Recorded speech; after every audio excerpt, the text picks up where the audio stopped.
আগে চেক করো, তারপরে বিশ্বাস করবা, ঠিক কিনা? তাহলে এখন থেকে একটা কিছু শুনলে বিশ্বাস করবেন?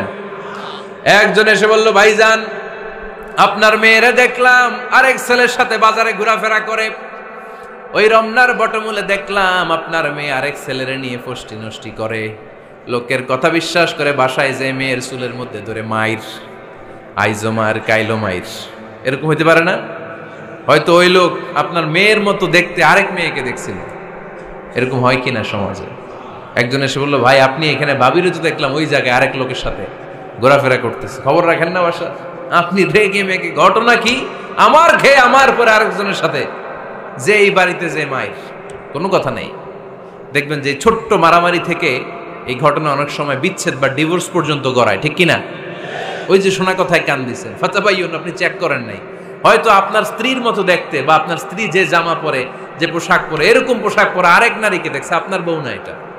আপনার মেয়ের ব্যাপারে যে তথ্য দিয়েছে এটা সঠিক নয়, সে আপনার মেয়ের মতো আরেকটা মেয়েকে দেখেছে, এসে আপনার কাছে বলে দিছে, আপনিও বিশ্বাস করছেন। ভেজাল আছে না নাই? এই ভেজালগুলোকে থামানোর জন্য কোরআনে এই বিধানগুলো নাজিল করেছে কে? তাহলে ফরিদপুরের ভাইয়েরা, সমাজটারে সুন্দর রাখার তথ্য একটা শুনলেই বিশ্বাস করবেন না। সিলে কান নিয়ে গেছে শুনলেই সিলের পিছনে দৌড়, নাকি? কি করবেন? আগে কানে হাত দিয়ে একটু দেখবো কান দুইটা আছে না নাই, তারপরে চিলের পিছনে দৌড়ানো। তাহলে এখন থেকে আমরা তথ্য একটা শুনলেই বিশ্বাস করব। তাহলে কি করবেন? বলতে হবে কি করবেন? যাচাই বাছাই, জাস্টিফিকেশন অফ দ্য নিউজ। কোন নিউজ জাস্টিফিকেশন ছাড়া আমরা প্রচার করব, বিশ্বাস করব, শেয়ার করব না। আল্লাহ বললেন, ইয়া আইয়ুহাল্লাযীনা আমানু লা ইয়াসখার কওমুম মিন কওম। ওহে আমার ঈমানদার বান্দারা, শোনো শোনো, খবরদার কখনো কোনো মুমিন বান্দারে ঠাট্টা করো না, অবজ্ঞা করো না, ঠাট্টা করো না। তার মনে কষ্ট হয় এমন কোনো কথা তারে বলো না। নেভার স্কপ অফ এনিবডি, কাউকে নিয়ে ঠাট্টা করবেন না। তার দেহ নিয়ে, তার আকৃতি নিয়ে, তার বংশ নিয়ে। এক লোকের বাবা ছিল চোর, কিন্তু তার ছেলে অনেক ভালো। আপনি কি তারা বলতে পারবেন তুই চোরের ঘরের চোর? বলতে পারবেন? চুরি করছে বাবা, ওর কি দোষ? কথা বলেন। এগুলো কবিরা গুনাহ। আওয়াজ করে বলেন তো, কি গুনাহ? কবিরা গুনাহ। কারো আকৃতি নিয়ে, আমার ফরিদপুরের কলিজার টুকরা যুবক ভাইরা, কারো আকৃতি নিয়ে কখনো অবজ্ঞা করবে না, তুচ্ছ জ্ঞান করবে না। এটা কবিরা গুনাহ, এটা আল্লাহ খুব অপছন্দ করেন। এর কারণ আকৃতিটা আমাদের হাতে নাই। আমাদের কারো নাক লম্বা, কারো খাটো, আমরা কেউ কালো, কেউ সাদা, আমরা কেউ স্মার্ট, কেউ অন্যরকম।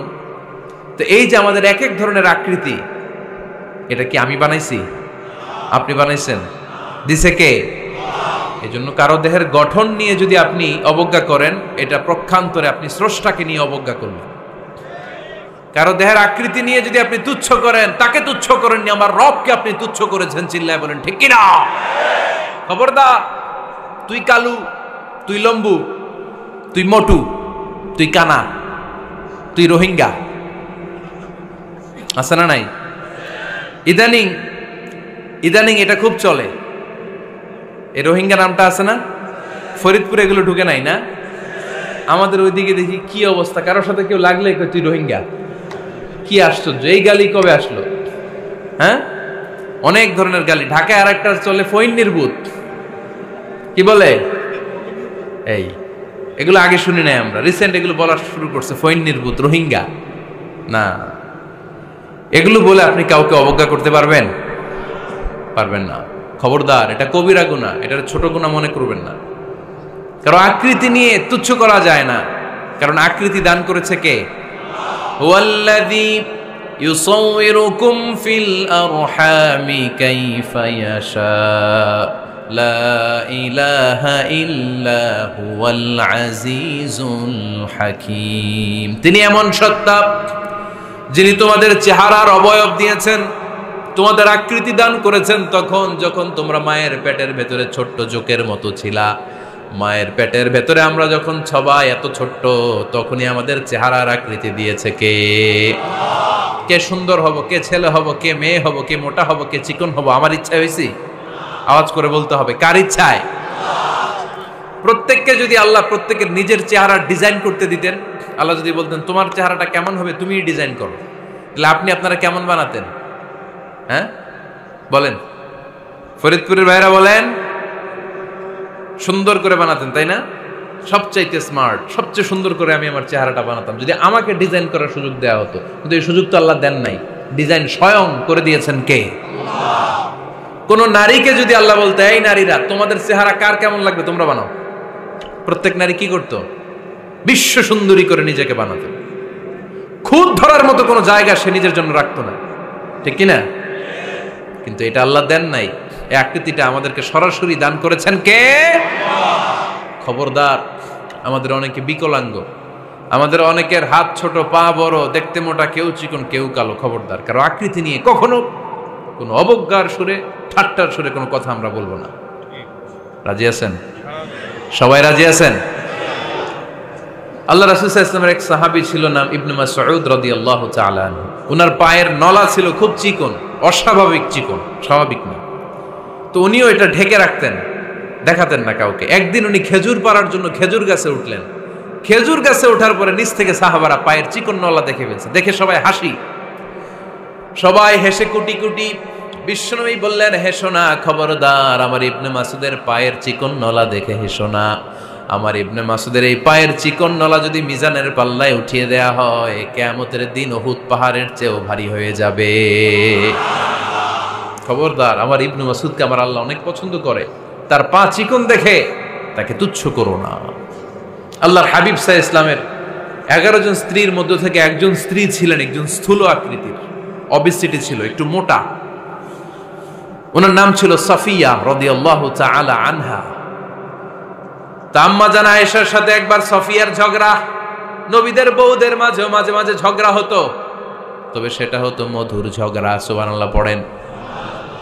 আম্মা জান আয়েশা রাদিয়াল্লাহু তাআলা আনহার বাসায় একদিন বিশ্বনবী বসা ছিলেন। আরেকজন স্ত্রী, বিশ্বনবীর আরেকজন স্ত্রী রান্না করে কিছু খাবার আম্মা জান আয়েশার ঘরে পাঠিয়েছেন। এক দাসী দিয়ে বলল, যাও এটা আয়েশার ঘরে দিয়ে আসো, কারণ নবী আয়েশার ঘরে। আম্মা জান আয়েশা রাদিয়াল্লাহু তাআলা আনহা বললেন, এগুলো কি? ওই দাসী বলে, তরকারি। কে দিছে? অমুক স্ত্রী। কেন দিয়েছে? আমি কি রান্না করতে পারি না? তোমরা রান্না তোমরা খাও। এই কথা বলে পাতিল সহ উড়ায় মারছে চেহারার মধ্যে। এর কারণ ওনারা মানুষ ছিলেন, মানবীয় ব্যাপারগুলো ওনাদের মধ্যেও কাজ করত। আবার এক স্ত্রী ঝোল দিয়ে রান্না করে কিছু খাবার নিয়ে এসেছে। আম্মা জান আয়েশা রেগে মেগে ওই ঝোল নিয়ে ওই স্ত্রীর গালের মধ্যে মেখে দিয়েছেন। বিশ্বনবীর আরেক বউয়ের গালের মধ্যে ওই ঝোল লাগাই দিচ্ছে। এবার ওই স্ত্রী বিশ্বনবীর কাছে যেয়ে বলে, ইয়া রাসূলুল্লাহ, দেখেন আয়েশারে আপনি বেশি আদর করেন তো, দেখেন কি করে আমাদের সাথে। এই যে আমাদের গালের মধ্যে ঝোল মাখাই একেবারে মেকআপ বানাই দিচ্ছে। বিষ্ণু ইসা ইসলাম বললেন, তাই আয়েশাকে ডাকো। আম্মা জান আয়েশা রাদিয়াল্লাহু তাআলা আনহা আসলেন। আল্লাহ রাসূল সাল্লাল্লাহু আলাইহি ওয়াসাল্লাম বললেন, তুমি কি আমার এই স্ত্রীর সাথে এমন আচরণ করেছো?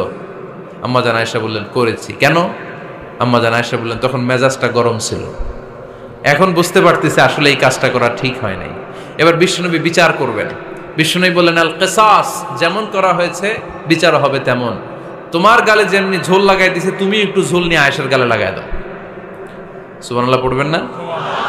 ওই স্ত্রীও কিছু ঝোল নিয়ে আম্মা জান আয়েশার গালে লাগাই দিল। এখন দুইজনে হাসতেছে, বিশ্বনবীও হাসলেন, আরশের উপর থেকে খুশি হয়ে গেলেন। কে? তো স্ত্রীদের মধ্যে মাঝে মাঝে এটা ঘটতো। সাফিয়া রাদিয়াল্লাহু তাআলা আনহা ছিলেন একটু মোটা। আম্মা জান আয়েশা বললেন, ইয়া রাসূলুল্লাহ, দেখেন আপনার মুটি বউ, আপনার মুটকি বউ, এই মুটি বউ বলে একদিন একটা গালির মতো দিয়ে ফেলছে। আল্লাহ রাসূল সাল্লাল্লাহু আলাইহি ওয়াসাল্লাম রেগে গেলেন, বললেন, আয়েশা এটা কেমন কথা তুমি বললা মুটি? আমার সাফিয়ারে তুমি মুটি বলে গালে দিলা রে আয়েশা। ইয়া আয়েশা লাকাদ কুলতি লা কালিমা লাউ মুজিজাত বিমাইল বাহরি লামাজাজাতহু। এমন একটা মন্তব্য তুমি সাফিয়ার ব্যাপারে করে ফেলেছো রে আয়েশা, এই কথাটা যদি সাগরের নীল পানির মধ্যে ছেড়ে দেয়া হয়, এই কথার পঙ্কিলতার কারণে, এই কথার কর্দমাক্ততার কারণে, এই কথার পঙ্কিলতার কারণে সাগরের সব পানিগুলো মুহূর্তের মধ্যে কালো হয়ে যাবে। এই কথাটা সাগরে ফেলে দিলে সাগরের নীল পানি পুরোটা কালো হয়ে যাবে। আয়েশা, খবরদার, কাউকে তুচ্ছ করে অবজ্ঞা করে কখনো কিছু বলা যাবে না। এই জিহ্বাটা এটা ভয়ঙ্কর একটা অঙ্গ। বেশিরভাগ পাপ এই জিহ্বা দিয়ে হয়। কি দিয়ে হয়? এজন্য সাহাবারা জিহ্বা ধরে মাঝে মাঝে জিহ্বার মধ্যে ব্যাত মারতেন। আর বলতেন জিহ্বা তোর জন্য আমি আটকে যাব কিয়ামতের দিন। আমলিক আলাইকা লিসানাক, নিজের জিহ্বার মালিক নিজে হন। আপনার জিহ্বার মালিক যেন শয়তান না হয়ে যায়। জিহ্বা আপনার, শয়তানের ভাষায় আপনি কথা বলেন কেন? খবরদার, প্রতিটা কমেন্ট, প্রতিটা কথা, প্রতিটা মন্তব্য, এগুলোর ব্যাপারে কিয়ামতের দিন পাই টু পাই করে আপনার কাছে আল্লাহর সুপ্রিম কোর্টের কাঠগড়ায় দাঁড় করিয়ে আপনারা জিজ্ঞেস করবে কে? এজন্য বিশ্বনবী বলছেন মাইয়াদমানলি মা বাইনা লিহিয়াইহি ওয়া মা বাইনা রিজলাইহি আদমান লাহুল জান্নাহ। আমার কোন উম্মত যদি দুইটা অঙ্গের গ্যারান্টি আমারে দেয়, আমি আমার উম্মতকে জান্নাতের গ্যারান্টি দেব। দুইটা অঙ্গের, একটা হলো জিহ্বা আর একটা লজ্জাস্থান। দুই চোয়ালের মাঝে যা থাকে লিজ্জা জিহ্বা, আর দুই পায়ের মাঝখানে যা থাকে লজ্জাস্থান। এই দুইটা অঙ্গের গ্যারান্টি যদি বিশ্বনবীকে আপনি দেন যে নবী জিহ্বা আর লজ্জাস্থান এই দুইটা অঙ্গের কোনো পাপ আমি করব না, নবী বলে আমি দুনিয়ায় তোমার জান্নাতের গ্যারান্টি দিলাম। এজন্য জিহ্বাটারে সামলান, যা মনে চায় বললেন না। খবর আছে না নাই? খবর আছে। মা ইয়ালফিযু মিন কাউলিন ইল্লা লাদাইহি রাকীবুন আতীদ। যা মুখ দিয়ে বের হয় লিখে রাখার জন্য দুইজন ফেরেশতা রেডি করে রেখেছে কে? চিল্লায় বলেন। যতদিন আমরা বেঁচে থাকবো ততদিন থাকবে আমাদের কাঁধে। আমরা মরে যাবো, এই ফেরেশতারা উড়াল দিবে, ঠিক কিনা? দুই কান্দে জি ছিল যে তোমার দুইজনা পাহারা, তোমারে একলা থইয়া পালাইছে তাহারা। তোমার আট কুঠুরি নয় দরজা বন্ধ এবার হলো রে হলো, মুখে আল্লাহ রসুল সবে বলো, ও মুখে আল্লাহ রসুল সবে বলো। দুয়ারে আইসাছে পালকি নাই হরি গাও তোলো রে তোলো, মুখে আল্লাহ রসুল সবে বলো, ঠিক না? এজন্য সাবধান।